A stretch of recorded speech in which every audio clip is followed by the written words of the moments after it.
আসসালামু আলাইকুম, সবাই কেমন আছেন? জুঁইয়ের রান্নাবান্নাতে আপনাদেরকে স্বাগত জানাচ্ছি। আজকে একটি ভিন্ন স্বাদের রেসিপি নিয়ে চলে আসলাম। তো চলুন রেসিপিটা দেখে নিই। তো এখানে দেখতে পাচ্ছেন কাঁঠাল আমি রোয়াগুলোকে উঠিয়ে নিয়ে এখন এখানে যে কাঁঠালের ভিতরে একটা অংশ আছে সেই অংশটা দিয়ে আমি একটি রেসিপি তৈরি করে দেখাবো। তো প্রথমে আমি বটির মধ্যে একটু তেল লাগিয়ে নিলাম হাতের মধ্যে। তারপরে আমি এই কাঁঠালের এই অংশটাকে কে কী বলেন জানি না, তো যে নামে চিনেন না কেন সেই নামে এটাকে পরিচিত করে দিবেন।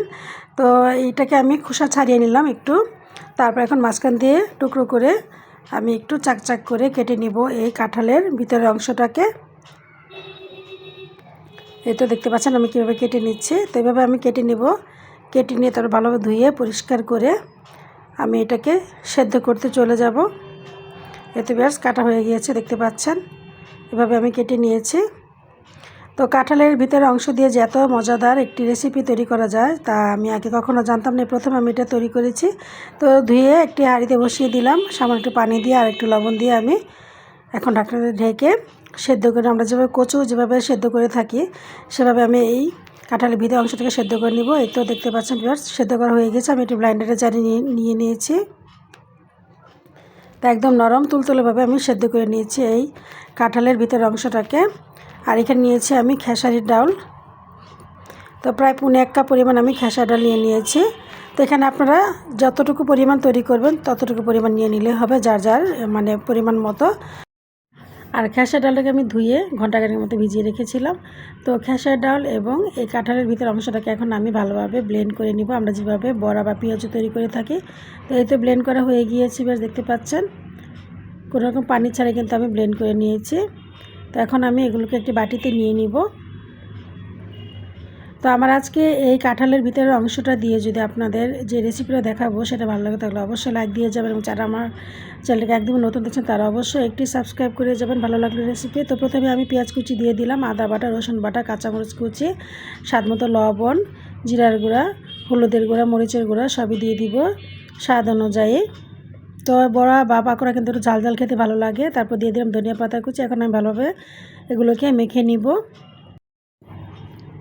যারা আমার চ্যানেলটাকে আগে থেকে সাবস্ক্রাইব করে রেখেছেন তাদেরকে জানাচ্ছি অসংখ্য ধন্যবাদ আমার পাশে থাকার জন্য।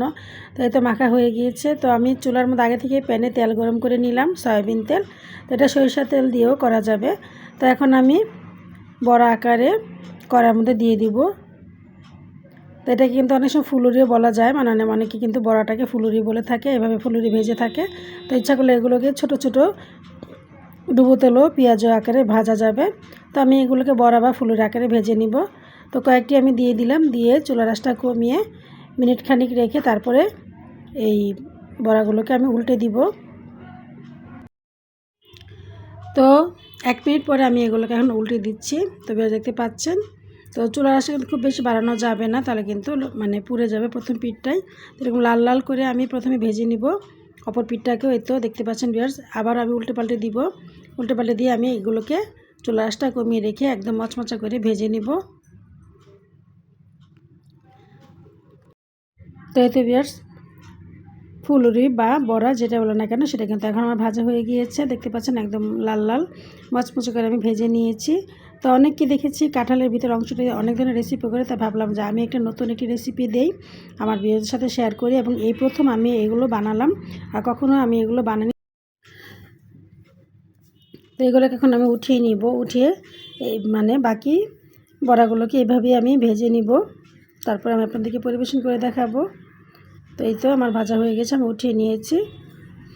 আর গরম প্যানের মধ্যে আবার আমি দিয়ে দিব, দিয়ে তারপর সামান্য একটু তেল দিয়ে আমি এগুলোকে ভেজে নিব। যেহেতু এখন প্যানের মধ্যে তেল নেই, আমি পরে তেল দিয়ে দিব।